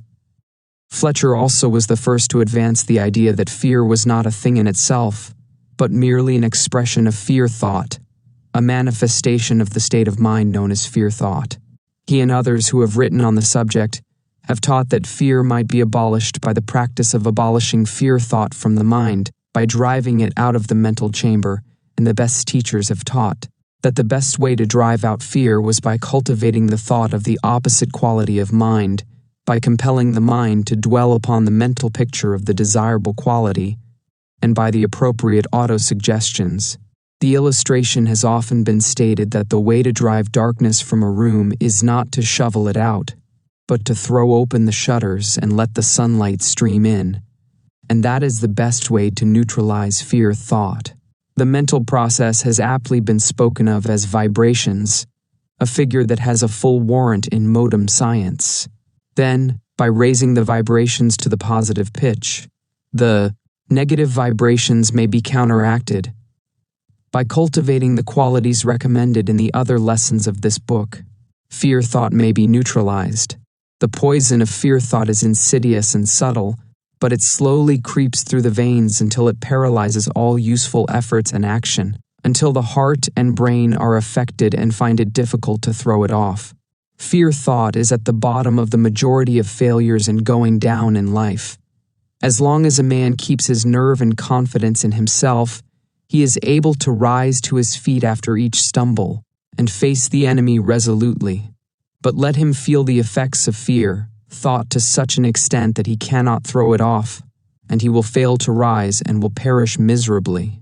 There is nothing to fear except fear itself, has well been said. We have spoken elsewhere about the law of attraction, which operates in the direction of attracting to us that which we desire. But there is a reverse side to this. It is a poor rule that will not work both ways. Fear will set into motion the law of attraction just as well as desire. Just as desire draws to one the things he pictures in his mind as the desired thing, so will fear draw to him the thing pictured in his mind as the thing feared. The thing that I feared hath befallen me.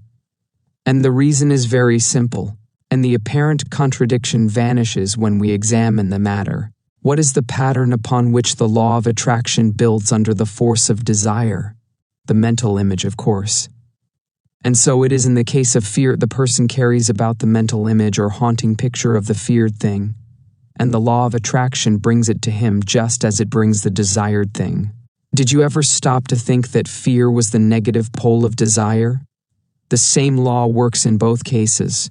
So avoid fear thought as you would the poisonous draught that you know would cause your blood to become black and thick and your breathing labored and difficult.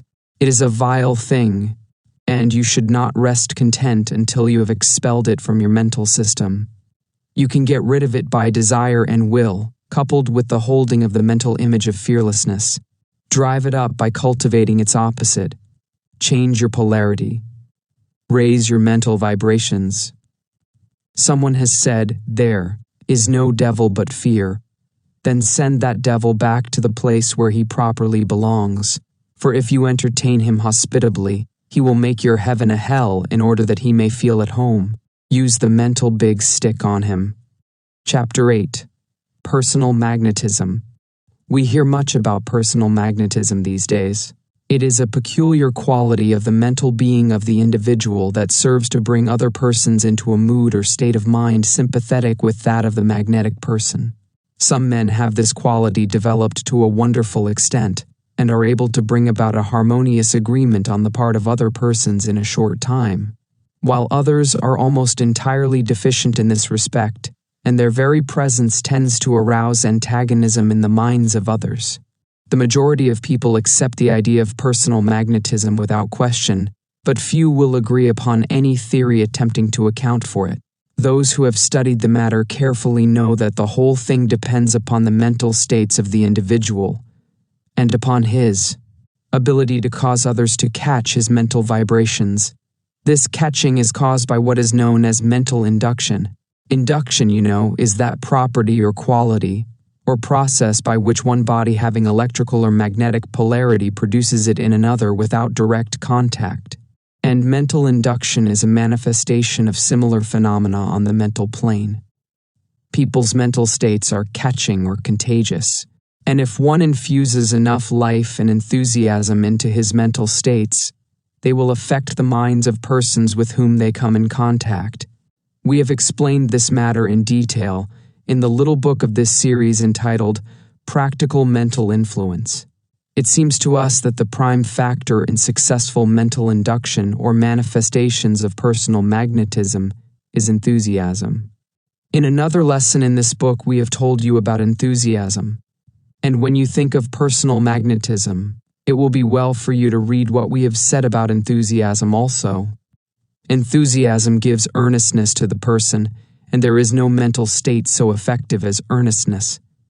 Earnestness makes itself felt strongly, and will often make a person give you attention in spite of himself. Walter D. Moody, a well-known writer on the subject of salesmanship, says truthfully, "It will be found that all men possessed of personal magnetism are very much in earnest. Their intense earnestness is magnetic, and nearly every student of the subject has noted this fact. But the earnestness must be more than a firm, confident, honest belief in the thing being presented to the attention of the other person. It must be a live, contagious earnestness, which can best be described as enthusiastic earnestness. That's the term. This enthusiastic earnestness has much emotion in it. It appeals to the emotional side of human nature rather than to the thinking, reasoning side. And yet an argument based upon reason and conducted upon logical principles may be presented with enthusiastic earnestness with much greater effect than if the appeal to the reason is conducted in a cold, unemotional way. The average person is so constituted mentally that he thaws out under a manifestation of live enthusiastic feeling under the term of personal magnetism. The feeling side of mentality is as important as the thinking side, and it is far more common and universal, for the majority of people really think very little, while everyone feels. A writer in the early 70s of the last century said, "All of us emit an atmosphere, aura, or halo, impregnated with the very essence of ourselves. Sensitives know it. So do our dogs and other pets. So does a hungry lion or tiger. Aye, even flies, snakes, and the insects, as we know to our cost. Some of us are magnetic, others not. Some of us are warm, attractive, love-inspiring, and friendship-making, while others are cold, intellectual, thoughtful, reasoning, but not magnetic. Let a learned man of the latter type address an audience, and it will soon tire of his intellectual discourse, and will manifest symptoms of drowsiness. He talks at them, but not into them. He makes them think, not feel, which is most tiresome to the majority of persons, and few speakers succeed who attempt to merely make people think. They want to be made to feel. People will pay liberally to be made to feel or laugh, while they will begrudge a dime for instruction or talk that will make them think. Pitted against a learned man of the type mentioned above, let there be a half-educated, but very loving, ripe and mellow man, with but 9/10 of the logic and erudition of the first man. Yet such a man carries along his crowd with perfect ease, and everybody is wide awake, treasuring up every good thing that falls from his lips. The reasons are palpable and plain. It is heart against head, soul against logic, and is bound to win every time. If you will notice the man and woman who are considered the most magnetic, you will find that almost invariably they are people who have what is called soul about them. That is, they manifest and induce feeling or emotion. They manifest traits of character and nature similar to those manifested by actors. They throw out a part of themselves, which seems to affect those coming in contact with them. Notice a non-magnetic actor, and you will see that although he may be letter perfect in his part and may have acquired the proper mannerisms, gestures, and other technical parts of his art, still he lacks a certain something, and that something may be seen to be the ability to communicate feeling. Now, those who are in the secret know full well that many of the successful actors, who seem to bum with passion, feeling, and emotion on the stage, really feel but little of these qualities while acting. They are like phonographs, giving off sounds that have been registered in them. But if you will investigate still further, you will see that in studying their parts and practicing the same privately, these people induced a simulated emotion, such as the part called for, and held it firmly in their minds, accompanying it with the appropriate gestures, etc., until it became firmly set there, impressed upon the tablets of the mentality, as the record of a phonograph is likewise impressed upon the wax. Then, when afterward they played the part, the outward semblance of the feelings, with emotions, gestures, emphases, etc., reproduced itself and impressed the audience. It is said that if an actor allows himself to be actually carried away with his part so that he feels the same keenly, the result will not be advantageous, for he is overcome with the feeling, and its effect is upon himself rather than upon his audience. The best result is said to be obtained when one has first experienced and felt the emotion, and then afterward reproduces it in the manner above stated, without allowing it to control him. We mention the above facts for the use of those who do not naturally possess the faculty or quality of personal magnetism to the required degree. Such people will find it to their advantage to endeavor to work up the desired feeling of enthusiastic earnestness in private, fixing the mental impression by frequent private rehearsals and practice until it becomes registered in their habit mind to be reproduced upon occasions when needed. Be a good actor. That is the advice in such cases, and remember this: that frequent practice and private rehearsal makes the good actor. It is a far better thing to be able to induce feeling and enthusiasm in this way, rather than be lacking of it on the one hand, or to be an emotional inebriate on the other hand. One may be rationally enthusiastically earnest, without being filled with slushy gush or maudlin emotionalism. We think that the careful student will see just what is meant here and will not misunderstand us. And remember that through this repeated acting, the desired quality will often become real and natural. Chapter 9. Attractive Personality. We have explained in our lesson on individuality that what is known as the personality was not the real I of the individual, but that instead it formed the me part of oneself, the outward appearance of the individual.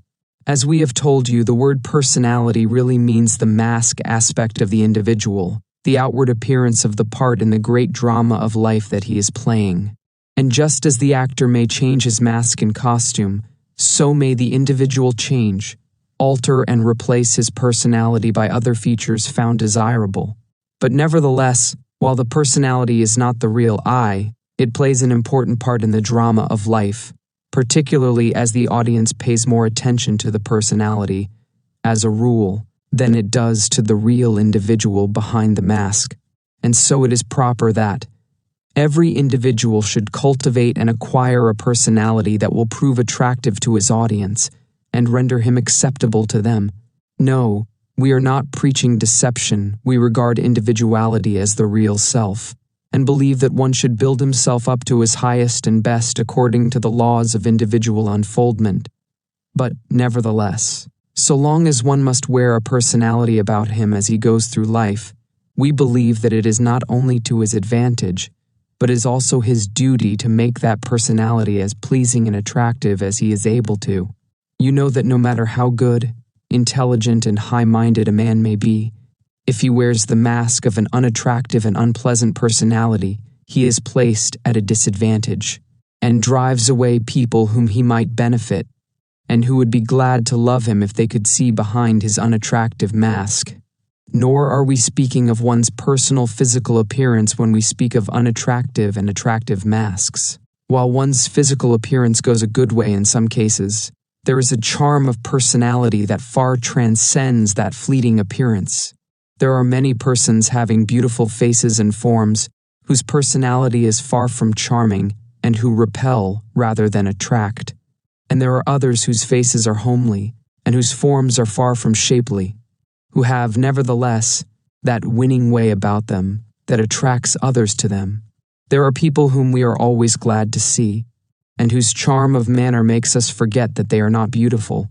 In fact, even their homely faces seem to become transfigured when we are in their presence. That is what we meant by personality, in the same way in which we are now using it. It bears a very close relationship to personal magnetism, of which we spoke of in our preceding lesson. One of the first things that should be cultivated by those wishing to develop the charm of personality is a mental atmosphere of cheerfulness. There is nothing so invigorating as the presence of a cheerful person, nothing so dispiriting as one of those human wet blankets that cast a chill over everyone and everything with whom they come in contact. Think of your acquaintances, and you will find that you will naturally place them in two classes, the cheerful ones and the gloomy ones. Sunny Jim is always preferred to gloomy Gus, the one you will welcome, and the other you will fly from. The Japanese understand this law of personality, and one of the first things that they teach their children is to preserve a cheerful, sunny exterior, no matter if their hearts are breaking. With them it is considered one of the most flagrant offenses against good form to carry their sorrows, grief, and pain into the presence of others. They reserve that side of their life for the privacy of their own chamber. To the outside world, they present always a happy, sunny smile, and in this they are wise, for a number of reasons: that they may induce a more buoyant and positive state of mind in themselves, that they may attract cheerful persons and things to them by the law of attraction, and that they may present an attractive personality to others, and thereby be welcome and congenial associates and participants in the work of life. There is little welcome or help for the gloomy Gus tribe in everyday business life. They are avoided as a pestilence, everyone has troubles enough of his own without those of other people added thereto. Remember the old lines. Laugh and the world laughs with you. Weep and you weep alone. For this sad old earth is in need of mirth, and has troubles enough of its own. So cultivate the smile that won't come off. It is a valuable asset of personality, not the silly, idiotic grin, but the smile that means something, the real thing, and such a smile comes from within and is more than skin deep. If you want a verbal pattern upon which to model the mental state that will produce this outward appearance of personality, here it is. Cheerful and happy. Frame 2 and hang it in a prominent place in your mental art gallery. Commit it to memory and visualize it, so that you may be able to see it before you like an illuminated electric sign. Bright, cheerful, and happy. Then endeavor to materialize the idea into reality within your mind. Think it out, act it out, and it will become real to you. Then will you have something worthwhile in the shape of personality. This may seem simple and childish to you, but if you will work it out into actuality, it will be worth thousands of dollars to you, no matter what walk of life you may be in. Another valuable bit of personality is that of self-respect. If you have real self-respect, it will manifest itself in your outward demeanor and appearance. If you don't have it, you had better start in and cultivate the appearance of self-respect. And then remember that you are a man, or a woman, as the case may be, and not a poor crawling worm on the dust of a human doormat. Face the world firmly and fearlessly, keeping your eyes well to the front. Hold up your head. There is nothing like a stiff backbone and a raised head for meeting the world. The man with bent head seems to apologize for living and being on the earth, and the world is apt to take such at their own valuation. An erect head enables one to walk past the dragons, at the door of success. A writer gives the following good advice on this subject. Hold your earlobes directly over your shoulders, so that a plumb line hung from the ears describes the line of your body. Be sure also not to carry the head either to the right or left, but vertical. Many men make the mistake, especially while waiting for a customer to finish some important piece of business, of leaning the head to the right or left. This indicates weakness, discloses the fact that the strong men never tilt the head. Their heads sit perfectly straight on strong necks. Their shoulders, held easily, yet firmly, in position, are inspiring in their strength, indicating poise. Every line of the body, in other words, denotes the thought of the bearer. The value of this advice lies not only in the fact that it gives to you the appearance of self-respect, but also that it tends to cultivate a corresponding mental state within, a study of men. For just as thought takes form in action, so do actions develop mental states. It is a rule that works both ways, so think self-respect and act self-respect. Let the I am within you manifest itself. Don't crawl, don't cringe, don't grovel, but do be a real human being. Another bit of personality worth cultivating is the art of taking an interest in others. Many people go through the world so wrapped up in their own affairs that they convey the impression of being apart and aloof from others with whom they come in contact. This mental state manifests in a most unpleasant form of personality. Such people are not only regarded as cold and lacking heart and soul, but they also give others the impression of selfishness and hardness, and the public is apt to let such a person alone, to leave him to his own selfish moods and mental states. Such a one never becomes popular, never becomes a good mixer among men.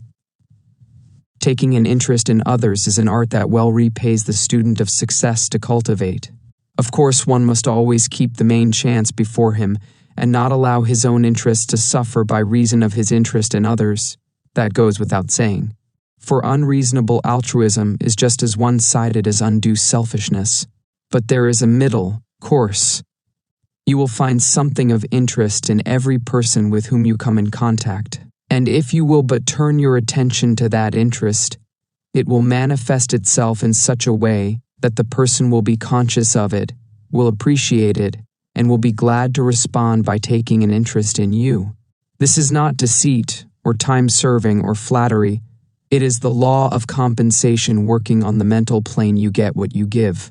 If you will stop and think a moment, you will find that the people whose personality seems the most attractive to you are the people who seem to take an interest in your own personality. This taking an interest in others manifests itself in many ways, one of which is in making you a good listener. Now, we do not mean that you should allow yourself to be made a dumping ground for all the talk of all the people with whom you come in contact. If you do this, you will have time for nothing else. You must use ordinary judgment and tact in regulating the time you give to others, depending upon the person and the particular circumstances of the case. What we do mean is that while you're listening, you should listen well. There is no subtler compliment that one person can pay to another than listening well to him or her. To listen well is to listen with interest, and that is something that cannot be very well taught in a book. Perhaps the best way to express the idea is to say, listen as you would be listened to. The golden rule may be applied to many things and ideas, with benefit and good results. The man who listens well is well thought of by those to whom he listens. In this connection, we are always reminded of the old story of Carlyle, who, as everyone knows, was reputed to be a crusty, crabby old chap, prone to sarcastic remarks and brusque treatment of those with whom he engaged in conversation. The tale goes that one day a man called upon Carlyle, and the man understood the art of listening well. He so turned the conversations as to get Carlyle started on a subject dear to his heart, and then he kept quiet and listened well. Carlyle talked a straight streak for several hours and grew quite enthusiastic over his topic. When at last the visitor arose to depart, he was forced to actually tear himself away from Carlyle, who, following him to the door, manifested unusual enthusiasm and good spirits, and bidding him goodbye, said warmly, "Come again, man, come again and often. You have a wonderfully bright mind, and I've enjoyed your conversation very much indeed. You are a most delightful conversationalist. Be careful not to bore people with your personal experiences. Better forget your personal self in talking to others, except when it is right to the point to bring yourself in. People do not want to hear what a wonderful fellow you are.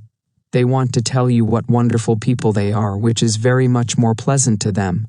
Don't retail your woes, nor recite your many points of excellence. Don't tell what a wonderful baby you have. The other people have babies of their own to think about. You must endeavor to talk about things of interest to the other person if he wants to do the talking himself. Forget yourself and take an interest in the other person. Some of the best retail merchants impress upon their salespeople the advantage of cultivating the mental attitude and personality that you will give the customer the impression that you are on his side of the counter. That is, that you are taking a personal interest in his being well served, suited, well treated, and satisfied. The salesman who is able to create that impression is well advanced on the road to success in his particular line. This is a difficult thing to describe, but a little observation and thought and practice along the lines laid down in the preceding lessons will do much for you in this direction. A recent writer truthfully says on this subject, "Suppose, for instance, you are in trade or a profession and wish to increase your business. It will not do when you sell goods or services to make the matter a merely perfunctory transaction, taking the customer's money, giving him good value and letting him go away feeling that you have no interest in the matter beyond giving him a fair deal and profiting thereby, unless he feels that you have a personal interest in him and his needs, and that you are honestly desirous to increase his welfare. You have failed and are losing ground. When you can make every customer feel that you are really trying to advance his interests as well as you own, your business will grow. It is not necessary to give premiums or heavier weights or better values than others give to accomplish this. It is done by putting life and interest into every transaction, however small." This writer has stated the idea clearly, forcibly, and truthfully, and you will do well to heed his advice and to put it into actual practice. Another important point in personality is self-control, particularly in the matter of keeping your temper, Anger is a mark of weakness, not of strength. The man who loses his temper immediately places himself at a disadvantage. Remember the old saying, "Those whom the gods would destroy, they first make angry." Under the influence of anger, a man does all sorts of foolish things that he afterwards regrets. He throws judgment, experience, and caution to the winds, and acts like a crazy man. In fact, anger is a sort of madness, a phase of insanity. If you doubt this, look carefully at the face of the first angry man you meet and see how irrational he looks and how irrationally he acts. It is a well-known fact that if one keeps cool while his opponent is angry, he is decidedly the best of the matter, for he is a sane man dealing with an irrational one. It is the better policy to allow the other fellow to stew in his own fat of anger, keeping cool yourself at the same time. It is a comparatively easy matter to cool down an angry man without his becoming angry with you. And as it takes two to make a quarrel, the matter is soon over. You will find that a control of the outward expression will give you control of your inner mental state.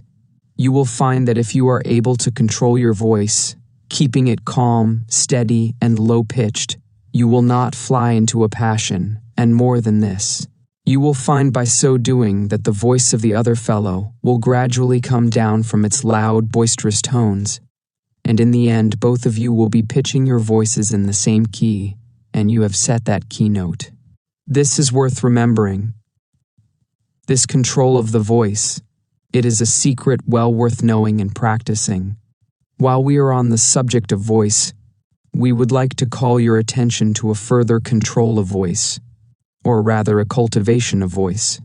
A man having a well-controlled, even pleasant voice has an advantage over others having equal abilities in other directions, but lacking that one quality. The value of a vibrant, resonant, soft, and flexible voice is great. If you have such a voice, you are blessed. If you lack it, why start to work and cultivate it? Oh yes, you can. Did you ever hear of Nathan Shepard, the well-known public speaker? Then listen to these words of his, telling of his natural disadvantages of voice, and how he overcame them and became a great speaker. He says, "When I made up my mind to devote my mind and body to public speaking, I was told by my teachers and governors that I would certainly fail, that my articulation was a failure. And it was, that my organs of speech were inadequate, and they were, and that if I would screw up my little mouth, it could be put into my mother's thimble, and it could. Stinging words these certainly were, and cruel ones. I shall never forget them. Possibly, however, they stung me into a persistency that I would have never known but for these words. At all events, that is the philosophy of the self-made world of mankind. I may not have accomplished much. I do not claim to have accomplished much. It is something I have made a living out of, my art for 20 years. And that I do claim to have done in spite of every obstacle and every discouragement, by turning my will upon my voice and vocal organs, by cultivating my elocutionary instincts and my ear for the cadences of rhetoric, by knowing what I and my voice and my feelings were about, by making the most of myself. After these words, anything that we might add regarding the possibility of acquiring a good voice by will, practice, and desire would be superfluous. Pick out the kind of voice that you think best adapted to your work, and then cultivate it by practice, determination, and desire. If Mr. Shepard could become a famous public speaker with such obstacles as these, then for you to say, "But I can't," is to stamp you as a weakling. It has been suggested to us that we have a few words to say regarding the carriage or physical bearing of the person, as an important part of personality, particularly in the phase of walking. But we do not think that is necessary to add to what we have said in this lesson regarding the subject, in connection with what we have also said regarding the mental state of self-respect. The main thing is to cultivate the mental state of self-respect, and the rest will follow as a natural consequence. Thought takes form in action, and the man who has self-respect embedded in his mind will surely so carry and demean himself that he will give evidence of his mental state in his every physical action, gesture, carriage, and motion. He must have it within, as well as without. Of course, one must pay attention to the exterior, particularly in the matter of dress. One should cultivate cleanliness and neatness of both body and clothing. To be well dressed does not mean to be showily clad. In fact, the person who is best dressed is inconspicuously dressed. Cultivate a quiet, refined taste, expressed in quality rather than in showiness. And above all, be clean. In conclusion, let us impress upon you again and again that which we call personality is but the outer mask of the individual within. The mask may be changed by an effort of the will, aided by an intelligent discrimination. First find out what kind of personality you should have, and then set to work to cultivate it, to grow it, in fact. Form the mental image of what you want to be. Then think of it, desire it ardently, will that you shall have it, then act it out, over and over again, rehearsal after rehearsal, until you have actually materialized your ideal into objective reality. Make a good mental pattern or mold, and then pour in your mental material steadily and slowly. From the mold will come forth the character and personality that you desire and need. Then polish up this newborn personality until it becomes radiant with the brightness of culture. You can be what you want to be, if you only want to hard enough. Desire is the mother of the actuality. Remember once more the old rule: earnest desire, confident expectation, firm resolve. These are the three things that lead to accomplishment. And now that we have given you this Latent secret of success, use it. It is up to you to make good. We have pressed the button. You must do the rest. Chapter 10, An Afterword. On reading the foregoing pages after they have been set up in type, we are impressed with the idea that in spite of our determination, as expressed in the first few pages, not to attempt to lay down a code or rules or a course of conduct which should be considered as an infallible guide to success, in spite of our vowed determination not to pose as a teacher or preacher, we have nevertheless managed to do a considerable amount in the direction of laying down the law, so far as it concerns the naming of things to be done or to be avoided. However, we feel that the advice given is good, and that the various examples quoted are calculated to arouse within the mind of the reader the spirit that leads to success. And with this thought, we send forth these pages to those who may attract them to themselves, or who may be attracted to them, under the law of attraction. But we feel that we shall not have completed our task unless we once more remind the reader that success is not to be gained by a blind and slavish following of anyone's rules or advice, our own any more than those of any other person. There is no royal road to success, no patent process by which the unsuccessful are to be magically transformed into captains of industry or magnates of Wall Street. There is nothing more amusing or pitiful, according to how one views it, than the bulk of success talk given to the public by self-appointed teachers and preachers. There is no one who can in a few pages point out to seekers after success an infallible method whereby each and everyone may attain the success and attainment that their hearts crave. It is a cold, hard truth that each and every man must work out his own salvation in the matter of success. Rules and advice may greatly assist, and they undoubtedly do this, but the individual must accomplish the real work. He must carve out his own destiny, and there is no power above or below that will do the work for him if he refuses to perform it himself. The old saying that God helps him who helps himself is true in more senses than one. It is true in the sense that the higher aid seems to refuse to come to the assistance of one who is not willing to strike out for himself and do his best. But it is true in another sense. This aid does come to one who will throw heart and soul into the tasks set before him, and who will do each day's work as best he can, with hope in his soul, and a confident expectation of better things right ahead, around the turn of the road. The wise man is the one who takes courageously the step right ahead of him, planting his foot firmly and confidently upon it, although he is unable to see further ahead. To such a one each successive step is illuminated as he proceeds, and he reaches his goal, whereas the shrinking ones, who have feared to take the obvious step because they could not see beyond it, are still waiting for something to turn up. This waiting business is a poor policy. As Garfield said, don't wait for something to turn up, go out and turn something up. Take the step before you boldly and hopefully, and the next step will then appear. The thing to do is that which lies right before you to be done. Do it the best you know how, feeling assured that in its doing, you will be making progress toward the better things for which your heart has been longing. New ideas come while you are in action. In the doing of things comes the inspiration for the doing of greater things.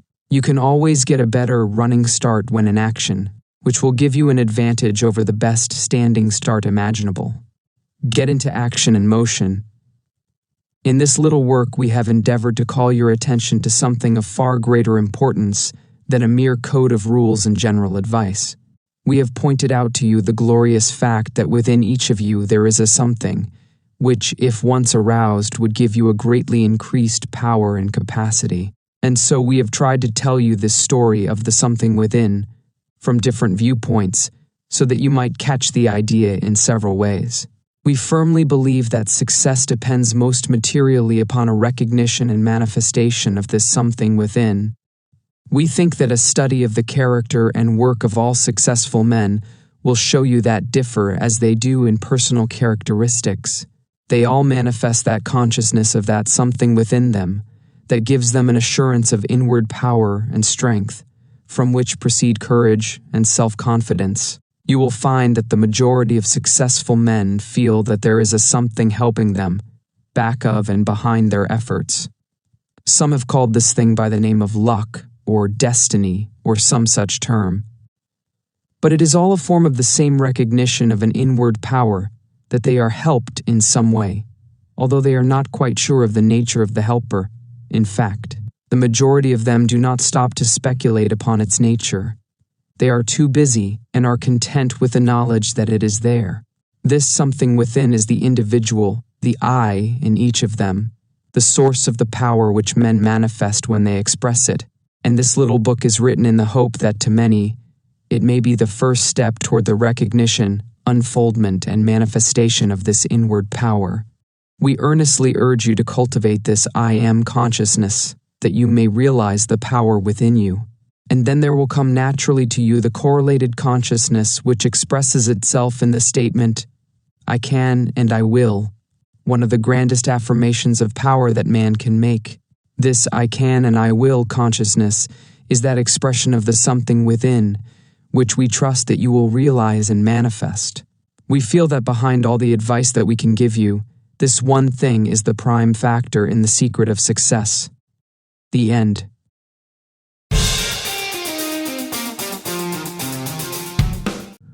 Thank you for riding the waves of wisdom with us on Bookwaves. If you enjoyed this audiobook, let us know by giving it a thumbs up and sharing your favorite part in the comments below. Don't forget to subscribe and turn on notifications to stay tuned for more life-changing audiobooks and insights. Keep growing, keep learning, and remember, every great wave starts as a ripple. See you in the next chapter.